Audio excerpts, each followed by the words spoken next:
Geeks with beards, geeks with beards. Look who's here, geeks with beards. No need to fear, we're right here. We got beards, so listen clear. Geeks with beards, geeks with beards. Look who's here, geeks with beards. No need to fear, we're right here. I'm in your ear, so listen clear. No one else doing it like us. Also, we just might cuss, just cause. No, we ain't playing, and we're just saying, and we're making a podcast. It's cool.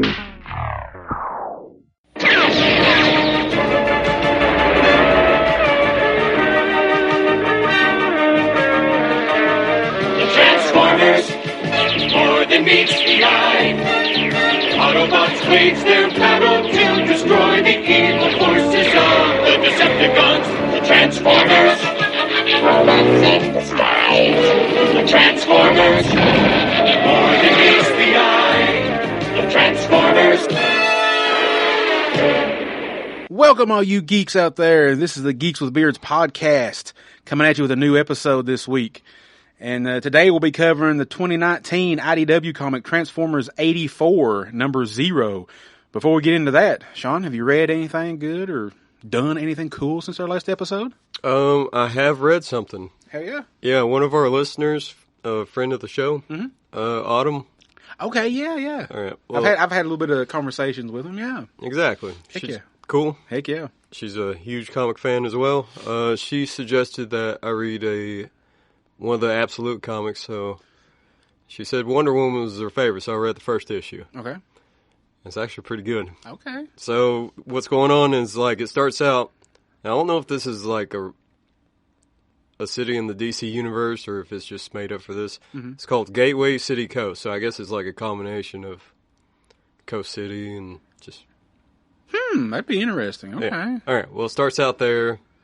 You see this, like, pyramid-looking ship coming down, and then you see, it looks like a horse, like, of the apocalypse or something. Ooh, okay. But it's Pegasus. Like, so imagine Pegasus like that. Oh, okay. And Wonder Woman's on top of him. You don't know it's Wonder Woman at the time, but she's coming down. She's getting ready to fight this big baddie. You find out later in the issue. When she gets down there, it starts going through her backstory, which is really interesting. She grew up in hell. So what had happened is Zeus had got mad at the Amazons and he, pretty much enslaved them. And he banished Diana to hell under the care of this girl. I think her name's Circe. That's the way it looked like it was spelled in the comic. My Greek god names are bad. I haven't fooled with them since probably school. Well, apparently she was like a witch that used to do, like she used to be a ruler over some island or something. Okay, well, basically Apollo drops off Diana and says, you're in charge of watching her. We don't care if she lives or dies. We just want to keep her away from the other Amazons. She's a bad influence. Well, okay. Well, this is Apollo saying this. Oh, this is Apollo telling. Yeah. Okay, got you. But it's funny because she picks up Diana at some point by the leg and is like, what am I going to do with this? Pretty much. So before Apollo leaves, he says, oh yeah, by the way, I banished the word Amazon. A big bunch of stuff happens, so she goes to try to say it and it blurs it out. Oh, so you just completely just wipe out a whole group of people. Well, they're... I won't say title, but what they're known by. Yeah, I guess. I guess that's what he's getting at. Is because like Diana won't know who she is or what she is if she can't hear the word. That word will never be spoken again. Yeah. So pretty much it goes through them, Circe raising her and all this stuff. And now, is she a child at this time? She was an infant pretty much when she arrived. Okay. And then it shows her growing up into her teenage years. Okay, so she spends her whole life in hell. In hell, In the underworld. Gotcha. Okay. Yeah. Okay. It's really cool the way they do it. The art was pretty good. So eventually it looks like she's maybe 16 or 18, and she's like, there's this word. It's like, I've never heard it before, but I feel like I need to say it. And then eventually she gets to the point, Cersei's like, just say it. Just do it. So they have that conversation. She figures out what she is. And Cersei's like, all right, there's nothing else I can do for you. Wonder Woman, I guess, takes it upon herself They haven't, like, discussed this in the comic, but she's protector, I guess, of Earth. Interesting, okay. So somehow she leaves Hell and comes to Earth to fight this. He's a harbinger of something. Okay. And so you see Wonder Woman, and she's got this sword that one of the other guards created. It looks just like the Buster sword, like Cloud's Buster sword. Oh, awesome. Okay. I was like, holy shit, that's awesome. So she beats him, and then at the end it shows this big, like her walking towards you, this big panel, really beautiful artwork, and it just goes on to say she's the last of the Amazons, she's daughter of Circe, she's princess of Hell, and she's a witch. Really? So yeah. Okay, so no mention of Themyscira or anything, because I guess where she got banned from there or whatever. Well, she was never there. She literally taken as an infant. Okay. So Circe is over Hell, or Hades is not around? She was just banished to Hell. Okay. I don't know if other people were in Hell. I was going to say, because Hades is usually over it, usually like in the Greek mythology, if I'm not mistaken. Well, that's the underworld, right? Yeah. Okay. I think. I don't remember. I only read the first issue, so I'm sorry, Autumn, but so far so good. I mean, that sounds really cool. Yeah. I was kind of thinking that it was going to go the route of, since she's in Hell, that she might be evil, or like, kind of a bad, but basically naming herself the hero of Earth. It's kind of cool in a way that she kind of came upon that either on her own, or maybe Circe taught her, said, hey, you need to be the hero of the Earth or whatever. Yeah. It sounds really interesting. Well, it's worth checking out, at least from that issue. I wonder if Batman and Superman will be as good. I wonder. Maybe we'll give it a shot. Yeah. Well, I mean, I've heard a few people talk about it like that, and I hadn't touched on it, period, but it sounds interesting. At least the Wonder Woman book does. This one was written by Kelly Thompson and drew by Hayden Sherman. I know Kelly Thompson. She wrote my Scarlet miniseries for Skybound. Okay. Her writing's real good. Explain I was going to say, Kelly Thompson does really good. And I think I don't remember what else she's been doing, but I know she did write my Scarlet miniseries, and I loved it. It's like 4 or 5 issues. It's really good. So yeah, it's definitely in good hands. If she stays on as the writer for a while, I think at least the writing, I don't know about the art, but at least the writing should be really good. Looks like they're about 4 issues in, so I may give it a couple more and see. Yeah, her writing's really good. At least for G.I. Joe, it was. I know she's busy, because I know they done an interview with her on this one podcast, and she's like several books she does. So I don't know what all else she writes, but apparently she's pretty prolific comic book writer. What you been up to? Well, I read a few books too. Nothing as good. I don't know if I'd say as good as yours or not, but I liked them. I read the first issue of Silverhawks from Dynamite Entertainment, and it's basically just an origin story for Quicksilver. And like Vampiro said on the Discord, he basically gets RoboCopped. Because if anybody knows out there, the original 80s cartoon Silverhawks, it was done by the same company, Rankin Bass, who did Thundercats. And basically, it's in the future, and these people kind of volunteer to do a program where they're kind of turned into cyborgs. They've got a little bit of humanity still in them, but they're mostly cybernetic bodies, and they look like, hawks or whatever, like some different colors, like Quicksilver is silver, and then you've got some that's blue and stuff like that. But in this comic book, there's no volunteering. He's actually he is a police officer, and he gets hurt in the line of duty fighting one of the big villains from the cartoon series called Hardware, and basically almost like a building or whatever falls on him, and he is basically put into the Silverhawks program, the new Silverhawks program, because you find out that there was a group of Silverhawks before that are basically at the time of retirement, and when the big bad Monstar breaks out of prison, they're like, I don't know if we can do it or not. We're a little old now. I don't know if it took a lot for us to get him the first time. And then that's when they decide, well, we might need to resurrect the program and bring in a new, fresh batch of people for, the new Silverhawks. So he's the first one. Basically, you see him get injured. You see the building fall on him. The next thing, you see some scientists who are from the cartoon series, at least the first episode. They're saying, hey, everything looking good, blah, blah, blah. And you see him kind of wake up, and then you turn the page, and the final page is him standing there. It's like, what happened to me? And he's got the metal Silverhawk body now. So basically, he got RoboCop. He got forced into the program. There was no volunteering like the original cartoon was. Damn. So I like what they're doing with it so far. Dynamite's been knocking it out of the park with the Thundercats, so I think they will the Silverhawks. Let's see. The only other one that really of note that I think was pretty good was my Gotcha Man number 6. It's kind of a filler issue. It's not a main story thing, but it's like Goonies meets Gotcha Man, because all 5 members, they decide they're going to have a little vacation, a little picnic. Well, one of the members, his name is Jinpei. He's a little small fella, and he decides, hey, I got a treasure map. Let's go find this big treasure. It's basically like the Goonies, like a pirate's treasure and a ship and everything. So it's a fun little story. If you haven't read Gotcha Man, it's by Mad Cave. I can't remember if it's studios or publishing. I forgot how to, but it's Mad Cave. And they're doing a lot of good stuff with that Gotcha Man. It's like I think I've said before, it was original 1970s anime that I've never watched before. But it's a good comic. So that's my 2 things I've been doing as far as comic book goes. As far as watching anything or anything, nah. not right now. Nothing out there right now that I've been trying to catch up on. I need to, but haven't done it yet. Autobots, transform and roll out. All right, we're going to jump into this. Transformers 84, number 0 by IDW back in 2019. It was written by Simon Furman and Guido Guildi. Now, I'm probably butchering that second name. I apologize. But if anybody knows these names, Simon Furman was the original writer of Marvel Comics UK of the Transformers book in the 80s, and Guido was one of the original artists. And if you know, in the U.S., he took over writing the Marvel Comics Transformers book after Bob Budiansky left, after issue 50, I believe it was. So Simon knows his Transformers. He's been writing it since the 80s, so he knows his Transformers for sure. So he's pretty much a Chris Claremont. I would say so. Of that line. Yeah, and he was basically he was asked by IDW if he wanted to finish his Transformer story, because they basically ended it with issue 80. And I think he had a little bit more to tell. So he did come back and he did 20 more issues to get it to 100.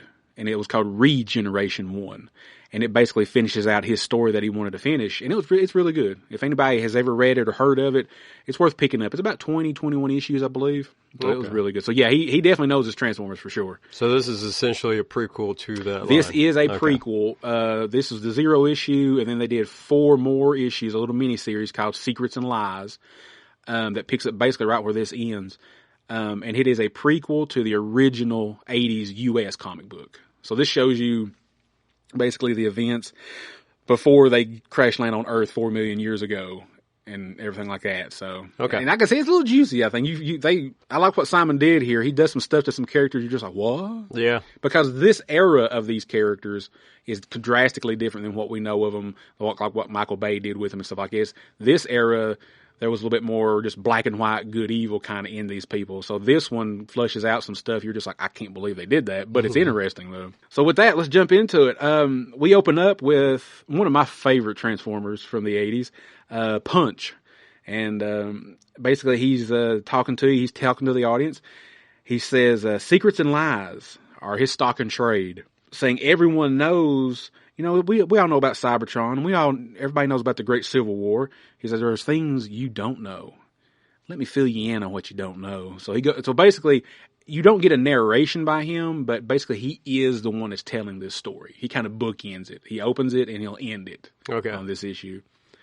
He's a great toy. He's a great character. Very little time in the original cartoon, but great character though.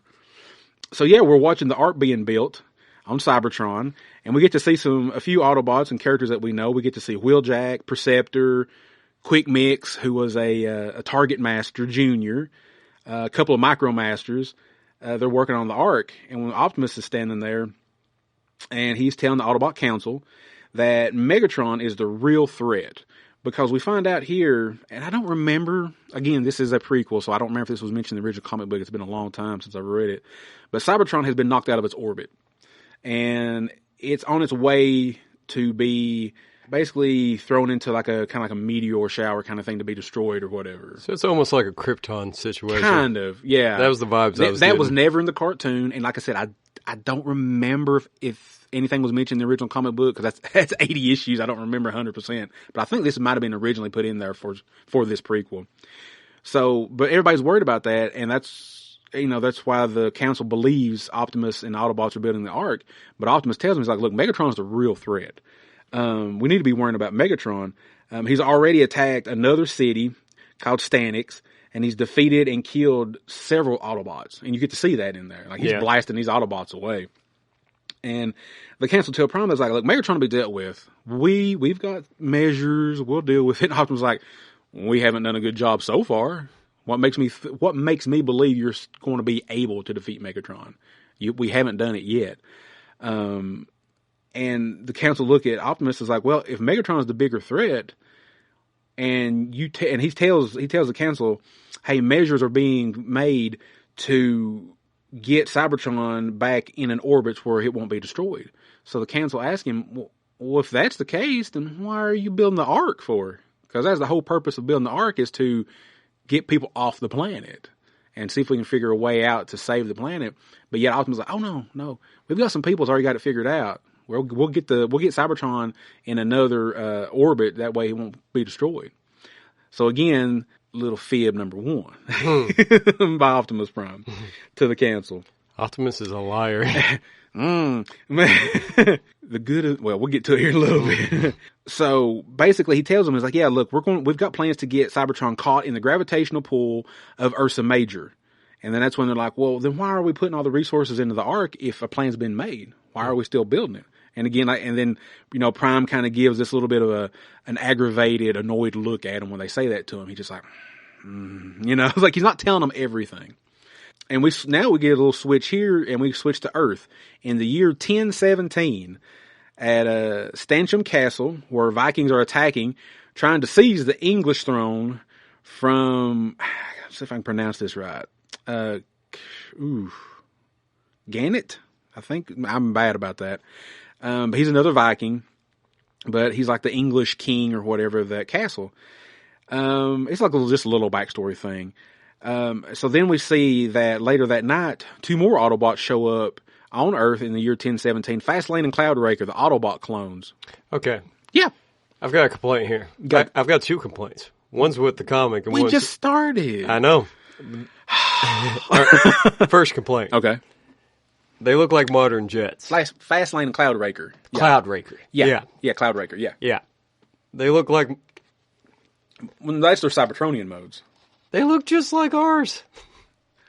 Look, this comic is based in the 80s when their Earth modes were used for their Cybertronian mode sometimes. But it's like 1000 AD. Yeah. All right. I get it, yeah. That's actually toy accurate. Almost every version of these toys you see in here is almost toy accurate, at least close to it. So. Okay, well, I'll give that one a pass, even though it's ridiculous. The second thing is actually the way the format of it. They put the words so small. Oh, yeah. Yeah. I don't remember if that was the format back in the day when Simon wrote. I'd have to go back and look at some of my original comics. It may just be a new thing he's doing. I don't know. I was like, I may need to get the magnifying glass out. All right, proceed. Yes, sir. Already hating on my Autobots already. Again, 2 great toys. Love them. So yeah, they crash land on Earth, and they crash near the castle, and you find out that they're looking for the Ark. So it gets confusing because you go back and forth from Earth 1017 to Cybertron before they leave, which would be roughly about 4 million years in our past. Okay, I was starting to get a little confused till I realized. Yeah, it goes back and forth. Okay. Yeah, when I first read this back in the day, it kind of confused me too. But yeah, that's what they're trying to do. So we see Counterpunch, and Counterpunch, he's on Earth too. So Counterpunch watches as Fastlane Cloudbreaker, they transform and drive away and fly away.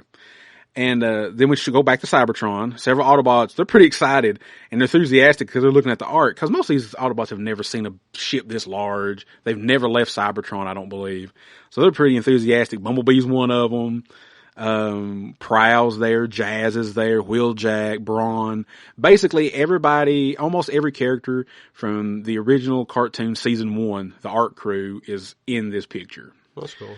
Cliff Jumper, all of them. Is this tied to the cartoon itself, or is it kind of like its own thing? This actually, back then in the 80s, the comic book and the cartoon, they were kind of separate. They kind of went their own way. Okay.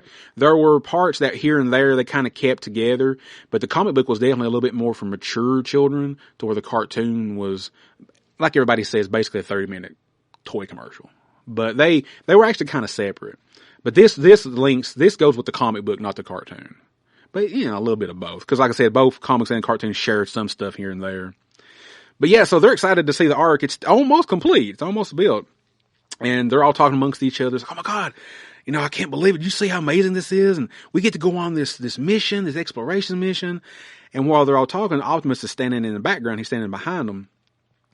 And he's just standing there watching them. And he's listening to what they're saying. And he's just got that look on his face, He just basically that look of like, they don't know. They don't know what's going on. But he's not saying anything to them.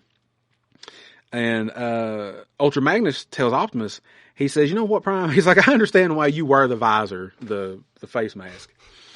So he can lie?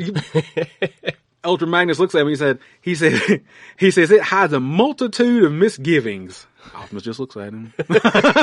Optimus just looks at him. He said that, but yeah. He's like, it hides a lot of stuff, Optimus. That's why you wear the visor, isn't it? I don't know why you call it a visor. It's not really a visor, but it's like a helmet visor combination. Then I guess the face mask and stuff. Yeah, I guess because if you can't see the lips, maybe you can't see the emotion, but in the eyes you could.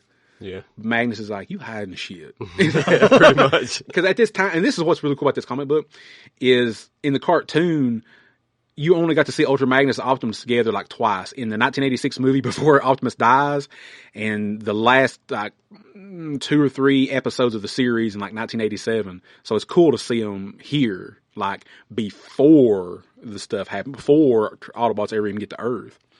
They're talking together.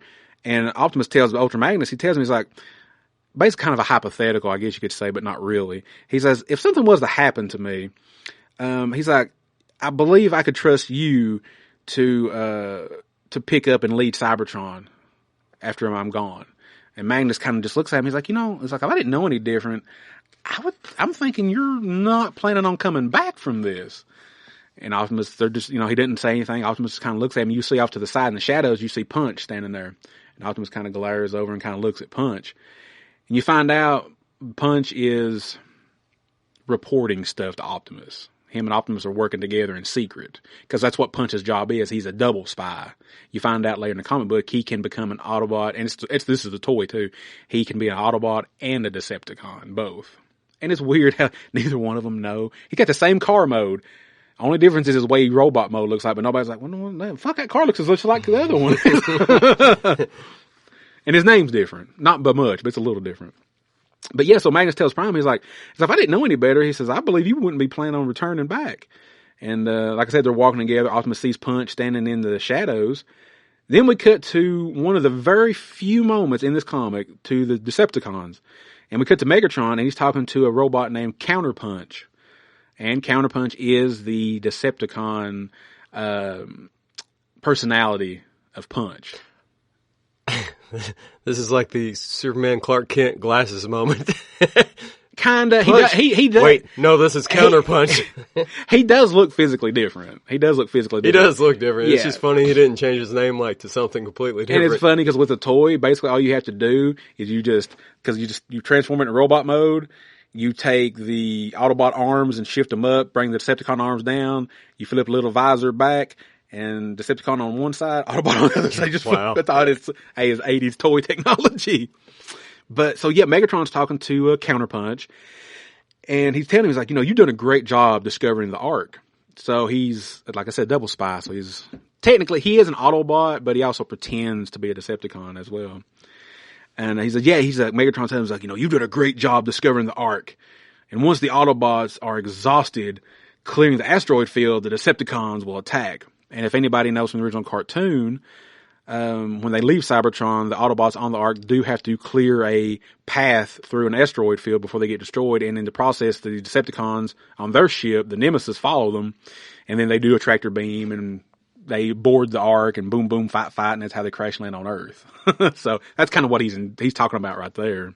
So yeah, so we go back to Earth. Like I said, we're going to jump back and forth here from Earth 1017 to Cybertron 4 million years ago. So we go back to Earth, and a group of Decepticons have showed up, and they're scanning, and they notice some human soldiers on horseback. And our Decepticons are Battletrap, Flywheels, who are 2 toys and 2 characters known as Duocons. And also we have one of the Decepticon clones, Wingspan, and Counterpunch. And they've been tracking Fastlane and Cloudbreaker to see what they're looking for. They don't really know just yet what they're doing. And they see the humans, and they're just like, should we, like, worry about these creatures? And they're just like, no, don't worry about it. They're just some little fleshy creatures fighting over property. Why do we care? We're on a bigger mission. Mm-hmm. We're worrying about where those damn Autobots went to and what the hell they're looking for. We've followed them through the stars and through the universes. Like, they're looking for something important. So we see some English soldiers, and they ride up on the Autobot clone ship, not knowing what it is. They're just like, oh, it's devils, it's magic, what is this, And they're attacked by a group of Vikings that were falling behind them. Then we see Wingspan. He discovers what the Autobot clones were looking for, because Battle Trap, Counterpunch, and Flywheels, they all leave Wingspan because they're going off to go look for the Autobot clones. So they leave Wingspan on the Decepticon shuttle by himself, so he's looking on his computer screen. He's trying to figure out everything. Well, he discovers what the Autobot clones were looking for. We don't know yet, but he knows. He looks, and he's like, oh shit. He's like, I know what they're looking for. But before he can report it to the rest of the Decepticons, Punch shoots him in the head and kills him. Yeah, I didn't expect a full-on death in this comic. Even the original 80s comic was a little bit more for mature readers back then, so there was some death in the comics that were not in the cartoon. Yeah, you just got to see him get blown away. So then we cut to Fastlane and Cloudbreaker, and they're just like, hey, humans are fighting. Think we ought to do something about it? So they decide to help the English fight the Vikings, because they said, we like the underdogs. And I think those dudes on the horseback are underdogs. So we want to help them win. So they help the English soldiers fight the Vikings because they see the English guys are outnumbered. So they see them as underdogs. And, so they do that. The Vikings run away. We cut back to Cybertron, and, Counterpunch, he transforms to his punch mode, and he's talking to Optimus, and he tells Optimus, he's like, the Decepticons, they took the bait. He's like, what you wanted to happen is going to happen. And Optimus kind of just looks at him, and just kind of, I would assume he's kind of just nodding at him. He's like, okay, good job, Punch. And, so we see the Autobots, and they're about to launch the Ark. They've got on the Ark. Bumblebee, like I said, Bumblebee and the whole crew from season 1, they're getting on the Ark. And Optimus, but he's not on there yet. Optimus is talking to Punch, and he tells him, he's like, I need you to do one more further deep cover duty for me. And Punch says he's like, ow, well, I don't understand. He's like, you want Megatron to attack the Ark? He's like, why? He's like, why? Nothing said at the moment. Again, boom, we hard cut back to Earth. I will say that bugged me just a higher little bit, because it's like it broke the flow of the momentum a little bit. Like you have a very serious, tense moment, and then we go back to Earth. I'm just like, I get what they're doing. It all comes together at the end, but I'm just like, you shouldn't pick such a tense moment to transition us like that, Just to make it stick with you longer. I think it does. It makes you like, oh shit, I got to turn the page and find out what Optimus is going to tell me, So we get back to Earth.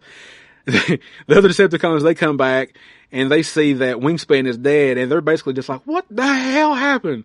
We were gone merely minutes, and we lost a dude. So I was like, what the hell? And of course, Counterpunch is there with him. He's got to keep his cover. And they automatically assume that the Autobot clones did it, because as far as they know, they're the only Autobots on the planet.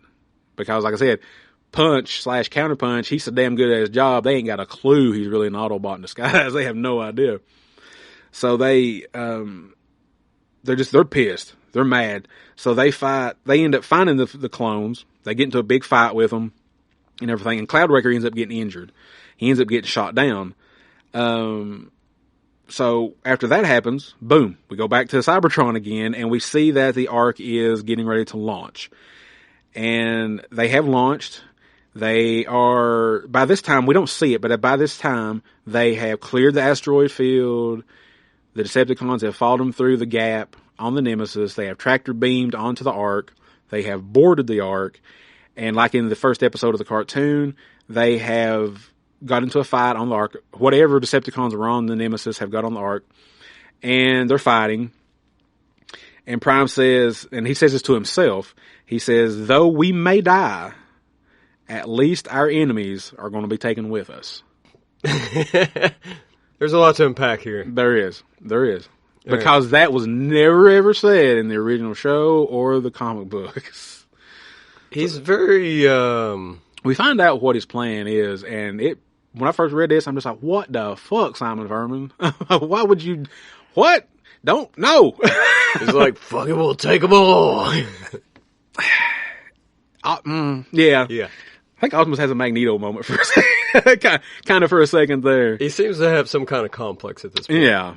So we cut back. Fastlane, he picks up Cloudraker, and he's like, look, you're badly injured. He said, you're going to need some time to heal. And he says, I only know one place that can do that. Because we actually find out, I think they show us, I don't believe they actually tell us, they show us that Fastlane and Cloudraker, after all their searching through the universes and different star systems and everything, they finally found the Ark. Again, you have to remember, this is 1017 Earth. So the Ark has been crash landed on Earth for a long time. And this is what the Autobot clones have been sent to do. I'm assuming probably by the Autobot Council on Cybertron, is to try to find Optimus and the Ark. Okay. And we find out that they finally, after searching so many planets, they have found Optimus and the Ark. So Cybertron's still around at this point? Yes. Yes, Cybertron is still around. Even in the cartoon and stuff, it's still there. Yeah, It's still around, yeah. So they finally discovered the Ark. We don't see it crash landed, but Fastlane basically says that they found it, and that's where he's got to take Cloudraker to get repaired. Well, they get on their little ship, and Fastlane, he starts her up, and he's getting ready to fly away. He kind of puts out like a little SOS, and I think he's getting ready to report back to Cybertron that we found the Ark. I don't think he's done it yet. So he's getting ready to do that to let Cybertron know, and he's getting ready to go to the Ark. And as he's lifting off, we see Counterpunch kind of down in the corner of the page, and he's looking up at the shuttle. And he looks up, he aims his gun, and he basically asks for forgiveness, and he shoots the shuttle. And causes, he causes it to crash. And I can't remember the other 4 issues, I'll have to read them later, but as far as this issue is concerned, we're led to believe that Fastlane and Cloudraker die. That he caused them to crash. And they actually end up crashing into the fucking castle. They actually end up crashing into the castle. So Counterpunch basically killed Fastlane and Cloudraker before they could get to the Ark or notify Cybertron that the Ark was discovered. He's really good at his job. He is very good at his job. We cut back, we go back to Cybertron. We see Optimus and Punch, they're on Cybertron, they're talking, and this is before the Ark. Again, I know I keep saying the Ark's getting ready to launch, it's there, like I said, they're time skipping here, it gets a little confusing sometimes. But this is before the launch, Optimus is still talking to Punch, and he says, he tells Punch, he's like, look, he said, we must never be found. Cybertron can never find us. And Punch asks him, he's like, whatever it takes. Optimus says, whatever it takes. We cannot be found. The Ark must never, ever be discovered. We must stay gone. We must stay lost. And Prime states to Punch, he tells him, he's like, Megatron's evil must not be allowed to blight the universe again. And basically, if we're found, there's a chance he could be reactivated. He could be brought back to life, which does happen in the cartoon. And his evil couldn't reign again in another universe. Or not another universe, another galaxy. So, I don't remember. Was Megatron on the Ark, or was he on a separate thing? When they first went after the Autobots, they were on their own ship, but then they boarded the Ark. Okay, so when it crashed on Earth, Autobots and Decepticons both were on it. Okay, so even in the show, they were all on the same ship? Yes, they were all on the same ship. And as far as the cartoon goes, because of just cartoon, keep it going, the Decepticons were reactivated first. Then the Autobots got reactivated, thanks to Starscream. But yeah, they were all on the same ship. You best remember that. It was funny. It's a funny little scene. Starscream's like, pew, pew, pew. Megatron's like, what are you doing? He's like, oh, I'm just saying goodbye to the Autobots. He's like, don't worry about it. They're deactivated. And his little blast to the volcano causes a rumble. And when it rumbles, it reactivates Teletran 1 once again. And it reactivates the Autobots. So see if Starscream hadn't shot. Hey, the Decepticons would have ruled Earth and went back to Cybertron. You're right. Starscream saved everyone. And the Autobots would have stayed deactivated. See, he was just helping out the Autobots. Well, inadvertently. he learned from Punch. Well, yeah. but yeah, Optimus tells him, he's like, Megatron's evil must not be allowed to blight the universe again. And Punch asks him, he's like, yeah, but he's like, why are you taking so many of your finest warriors, your finest Autobots? And Optimus tells him, he's like, if I don't, he said, Megatron won't believe. He's like, if I just take a ragtag bunch of any old Autobots, he's like, Megatron's going to know it's a trap. He won't. He won't believe that it's he won't believe it's an important mission. He says, I have to take the best of the best Autobots that I have. And Punch is like, he's like, yeah, but you're willing to sacrifice them? And Optimus, I have to. I have no choice. And he's like, Optimus looks and talks to him again. He says, they will be remembered. And he says, and I believe this might be from Star Trek, I'm not sure, but he says, the needs of the many outweighed the needs of the few. He says, Cybertron will have a fighting chance with Megatron gone. And basically, Optimus believes if this is the only way that he can get Megatron to leave is to follow him and his Autobots, then it's worth it. And Prime, he says, I have to try and live with what I'm doing and what I'm going to do, and the trust and respect that I'm abusing in what I'm about to do.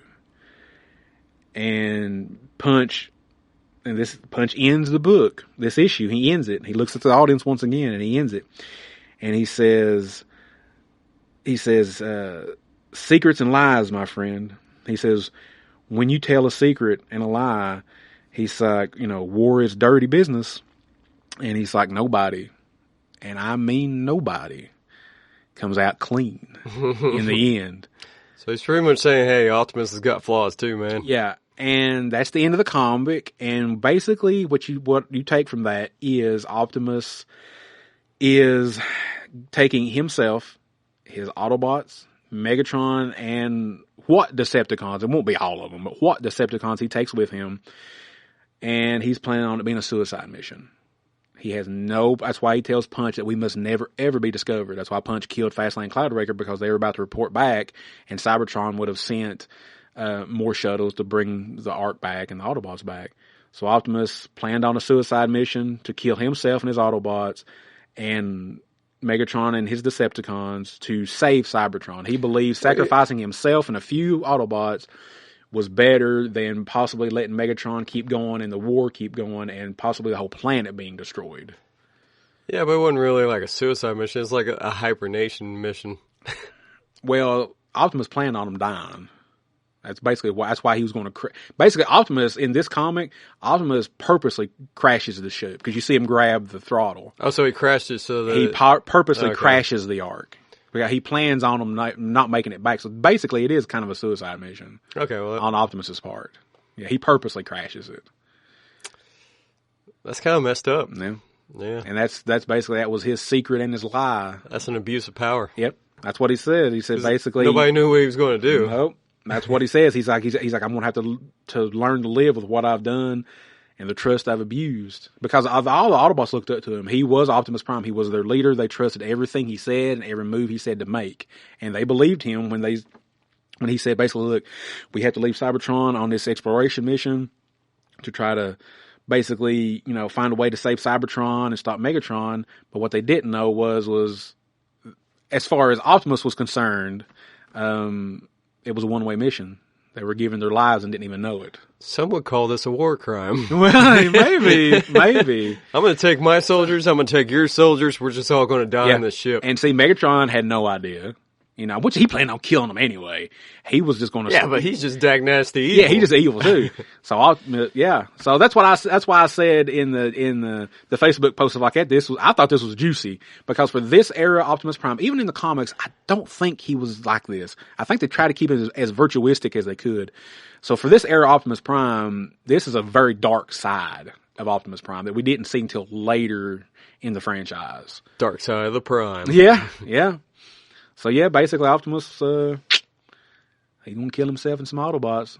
Wow, that took a turn. It did. It took a really good turn. Like I said, and I mean, kind of, it feels like a lot of the comic book villains that there has been and that we talk about sometimes, that they believe they're doing the right thing. His spark was in the right place, thinking he could save the planet. Yeah, but if he sacrifices a few people, the rest of the species of Transformers would survive. So he's pretty much on par with Magneto, is what you're saying. It was a Magneto moment for sure in this comic. I agree. Yep. I agree. But the thing is, though, is if you go by the lore, there was still a lot of Decepticons around, so the war probably still wouldn't have stopped. Magnus would have still been fighting a war, probably. He just wouldn't have had some of his best Autobots with him anymore, because Optimus took them with him. Yeah. So yeah, that's the end of the comic. I love it. I loved rereading this. I forgot how good it was. I can't wait to dive into those 4 issues that came after this, and we will cover that in a future episode at one point, because I think those are actually just as good, if I'm not mistaken. So yeah, do you have any other thoughts on it other than what you've expressed so far, man, about it? Okay, so I got a few things. Yeah, man. Hit me with it. We already know my 2 complaints. The only other complaint I really have is the jumping back and forth. It's not real clear what's going on. You talked about that. It was a little confusing when I first read it, yeah. It's a little almost like really hard jump cuts, kind of, how they do it. It took you out of the moment, like you said. It did. I mean, I guess we could have had Simon Furman in his little exposition boxes saying, hey, we're blah, all right, blah, blah. yeah. I'm glad you said that, because let's get to the pros of this. It has no exposition. Mm-mm. That's wonderful. Yep. And some of my favorite stories, whether it's comics or anything else, is having somebody narrate at the beginning and somebody having narrate in the end. Yep. Especially if it's like a mystery type thing like that was. Yeah. Mm-hmm. That's one of my favorite all-time things ever. The art was amazing. Yeah, Guido does like I said, he was one of the original artists, and his art is great. Yeah. He captures pretty much the animation look of the characters. It's animation, but it's gritty too, It is. And in this one, anybody remembers the comic books, the colors were always a little off. I mean, which that was just back then in the 80s comics, but he tries to keep it as true to that look. Like Megatron's got a dark helmet, to where the cartoon, he had just a light gray helmet like his whole body was. Mm-hmm. Optimus has got like the yellow eyes and stuff like the toy instead of the blue eyes like the cartoon. So yeah, it's amazing artwork. I love it. So yeah, overall I think it's pretty good. Hell yeah. If you're a Transformers fan. Hell yeah. And like I said, this was meant to be a prequel to the original 1980s comic book that was done by Marvel, which in its own 80 issues was amazing. So this just adds to the lore. Makes it more juicier, makes it a little spicy, a little dark. It's very dark. makes you look at 1980s Optimus Prime in a different light a little bit. Yeah. So, But yeah, I love it. And I hope everybody out there, if you haven't read it, I don't remember it being very expensive. I looked on my comic shop, but I cannot remember the price. Because technically, Transformers 84 was just 5 issues. It was this 0 issue and then a 4-issue miniseries was all that it was. I believe it was collected in a trade. I'm not 100% sure on that. Okay, so if you want to pick this up, it runs you anywhere from like $9 to $20 just for this issue. Ooh, okay. A little bit higher than I thought it was. Yeah, okay. We're going to talk about this in a second. Okay. All comics will be going up soon, but... Will they, though? I keep hearing or seeing different reports, whether it's fake news or real news. I don't know. It's just a matter of time. The people laying off people like IDW and Dark Horse. Yeah. You have... which that was a kind of a diamond. Well, and that's what unfortunately, the other part is. And IDW getting shitted on, I think, because of that whole situation. So. Yeah, the whole diamond thing is going to screw everything up, I think, more than anything. I mean, that's like the distributor. Yeah. Basically, so. At least for stuff we get. Yeah, unfortunately.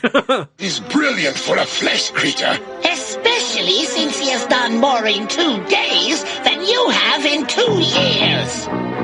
All right, so got a couple questions. Yeah, man, sure. When Autumn was talking to us about recommending stuff and she was interested in the Transformers stuff, as somebody who's never experienced Transformers besides the Michael Bay films, where would you tell them to start?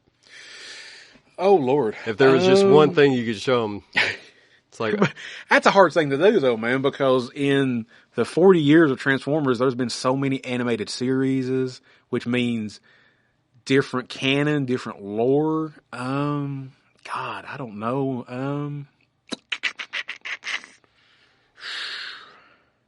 I'd like to say the 86 movie, but you kind of have to know the characters for that, though. for it to mean something? Damn. Would you just start I guess the first, you could probably watch the first 3 episodes of the original cartoon, More Than Meets the Eye, part 1, 2, and 3. All the original 80s cartoon episodes are free on YouTube on, I think it's Hasbro's channel, Hasbro Pulse channel on YouTube, I believe. All 3 seasons. Well, 4 if you count, whatever. But yeah, they're all free on there. But I think, yeah, that's the very, very beginning.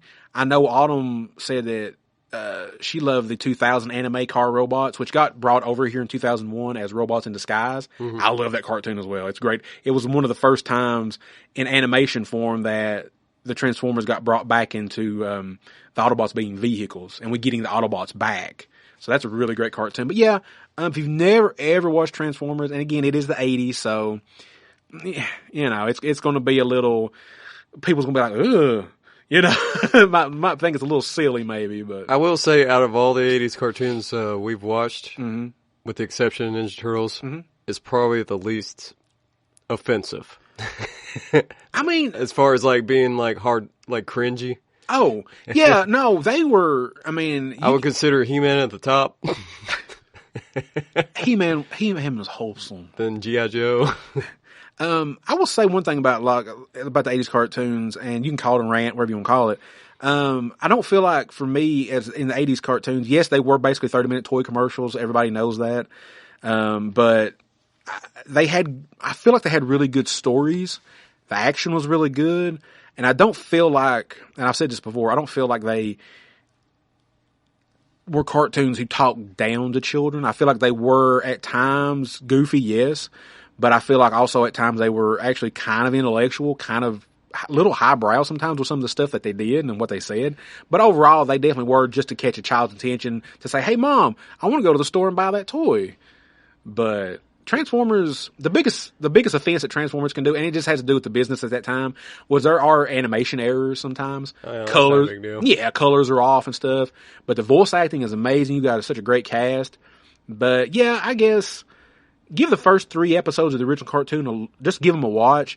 And I don't want to say if you're not hooked by those 3, you won't like the series, because sometimes it takes more than just that to watch it. After that, I would say, or other than that, I would say try Beast Wars. It was a sequel series that came out in 1996, and to where they were animals, and they were the descendants of the Autobots and the Decepticons. Okay. So, well, there's just so much lore out there. Yeah, I'm sorry, Autumn. There's just so much out there, and I know you probably know this. So it's just one of those things. You've got Armada and just all kinds of stuff out there. That's the thing, too. You gotta think, if you were to present this to even people in my band who were born, their first cartoon was SpongeBob. Yeah. It's a harder sell. It can be. It's not. Transformers is not for everybody. I don't mean just Transformers. Oh. I mean like stuff we grew up on. Yeah. I get that. I mean, I hear stuff all the time on podcasts and stuff. People's like, well, it didn't really hold up. The animation, I'm like, it's 40 years old. The technology of the time, and it was animated. It was animated in Japan, but the technology of the time, this was all hand drawn. Well, that's the thing. The animation part still holds up. It does. It's usually just the writing. It hits and misses sometimes on the animation. Not just Transformers, just all. It is in general. It is. It hits and misses on animation sometimes, depending on the studios that did it and everything. But like I said, people have to understand this. It was hand drawn by hand. A lot of animation now is just computer. Even if it looks like cell shaded 2D animation, most of it's still done digitally on computers. This was all hand drawn on animation cells, and you flip back and forth, and all the little light up effects and blast effects was like double, triple exposures and all that stuff like that. So it took a lot of time. This 80s, cartoons like this is true art, I think, compared to what is now, which is mostly just a computer doing everything for you on stuff like that. All right, we'll end your rant on that. Sorry. All right, the second question is for me. Yeah, man. So Valentine's Day is coming up as far as when we're recording this. Yes, it is. What would be your top 3 romances in comics? Oh, just like in couples. In comics in general? Yeah. 3 top romances. Whether they're funny or serious, it don't matter. Funny or serious. Well, see, I'll take one from IDW. They did one between Chrome Dome and, I say, which one was it? Oh my God, I forgot which Autobot it was now. I think it was Whoa, Transformers can be in love? Well, IDW did, yeah. Okay. It was Chrome Dome and I think it was Rewind. It was one of the Autobot cassettes. I think it was Rewind. Could have been, yeah, I think it was Rewind. I brought my pencil. A Headmaster and a micro cassette. All right. That was a cute little thing. I did like that. A lot of people didn't for whatever reasons, but I thought it was a cute little thing that they did. For all the bullshit and the drama and everything, I'll have to go with Scott and Jean too. I think that's a great romance story with bless their hearts and Sinister and everything else. I like that one. And then I think for me, again, I haven't read every comic book in the world, but what I have read in my lifetime, I'll have to put a tie. I don't want to say 4. We'll keep it at 3. I'll do a tie with Superman and Lois and Peter and Mary Jane. Okay. I think those are 2 of my top couples and romances, I think, in comic books. I know all that stuff's changed. Yeah. It's not the same as it was back when I was reading those characters, but what I remember when I did read it, I would say those 2 would be my top ones, I would think. What about you, man? Top one would be Joker and Harley. Okay. It's an abusive relationship, but okay. Yeah, I mean... Apparently that's what I like. Mr. J.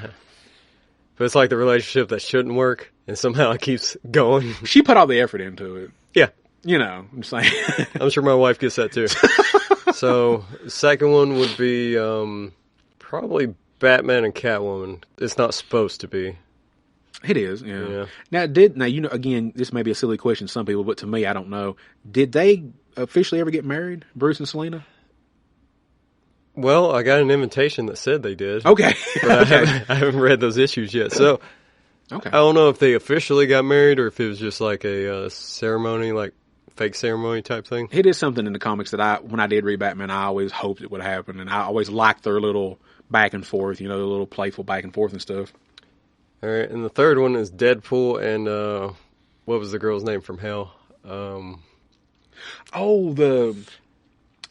Monster Queen or whatever. Was it Shikla?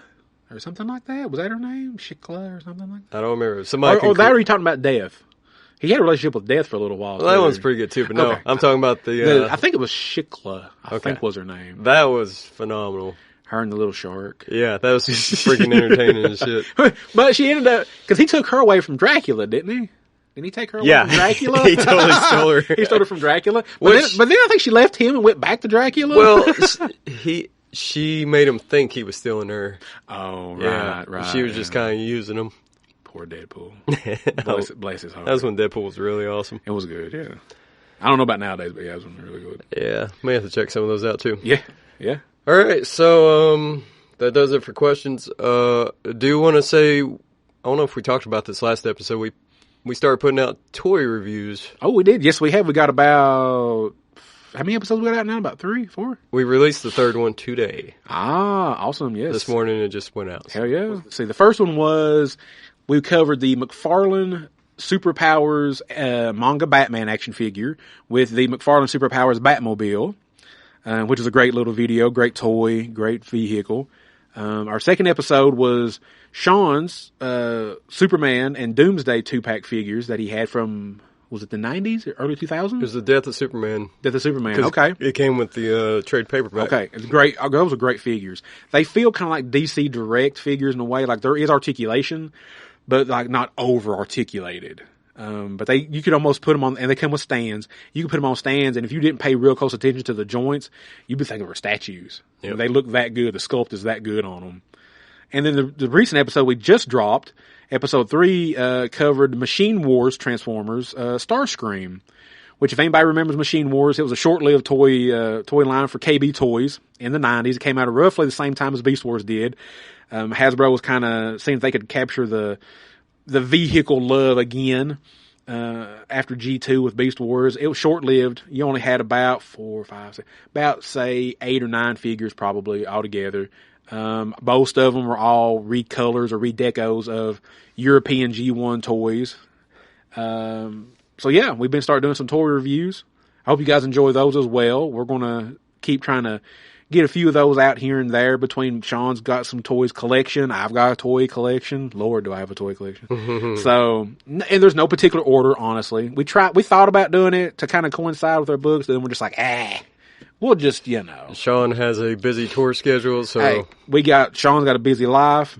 Mine not so much, but, life comes first, so we do what we can. And I think you guys will enjoy it. It's extra content because we're about toys, we're about comics, we're about whatever geekdom there is out there. So, yep. So we'll keep posting those out. I'll have the link in the notes. Yeah, and you get to see us on video. Yeah, the quality will get better. Oh, it will. As we go. Oh, yeah, it will. But, all right, if you want to contact us, you can do it through Facebook, Instagram. We also have a email, geekswithbeardspod@gmail.com. Yes. The YouTube channel, which has the toy reviews, is Geeks with Beard Podcast. Just search it. Yes. And I believe that's all I got, Dan. And then we also have a Discord. The link will be in the description. And guess what? What? It's free. It is free. You can post all kinds of stuff on our toys and comics and video games. The video game channel has been popping on our Discord lately. Yeah, I've been getting obsessed. You guys have been getting into some retro video games, man. Them pictures you've been posting, I'm just like, damn, memories. yeah. Me and Corey's been going at it. And then Vampire's been chiming in. He has, yeah. I'm not a gamer very much. The gaming bugs left me for now, so I'm just enjoying you guys. I'm living vicariously through you guys right now. And we do wrestling on there. We do. Oh God, yeah, wrestling, TV, movies, food. I'm on food. You and your tacos. Listen, I love tacos. Oh, tacos are good. You can never go wrong with a taco. So, Sean, what will we be covering on our next episode? All right, so I've been thinking about it. And this is Black History Month. Yes, sir. So I wanted to do one that tied into that. Spawn #1. You damn right. So that's going to be cool. And surprisingly, I don't want to say I've never read that. I probably did when it first dropped like in 92, but not since then. I've always been a fan of the animated series and the live action film that they did. So yeah, we'll do that, and I want to do kind of like a little 5-minute overview of black people in comics from the start to now. I was going to say there's several characters out there. Yeah, it's the African American characters that's been in comic books probably since probably before the 70s. Probably I would assume for a long time. I would guess. Yeah. So if our listeners have any stories or suggestions or their favorite characters, yeah. What's your favorite African American character from whether it's Al Simmons or Blade or whoever, or African or Wakandan or Wakanda? Yeah, sure. Anything like that. We'd love to hear what your favorite characters are. Yep. It's what we're here for. That way we'll read it on. We'll read them on the air like that, and then when the episode comes out, you'll get a shout out and everything like that. So, yeah. So, until next time, this has been the Geeks with Beards podcast, and I have been Dan, and with Sean, and we will catch you on the next one. Goodbye, everybody. No one defeats Starscream. Geeks with Beards. Geeks with Beards. Look who's here. Geeks with Beards. No need to fear. We're right here. We got beards, so listen clear. Geeks with Beards. Geeks with Beards. Look who's here. Geeks with Beards. No need to fear. We're right here. I'm in your ear. So listen clear. No one else doing it like us. Also, we just might cuss. Just cause. No, we ain't playing. And we're just saying. And we're making a podcast. It's cool. Except the remote control and thunder. Hey, fuck you.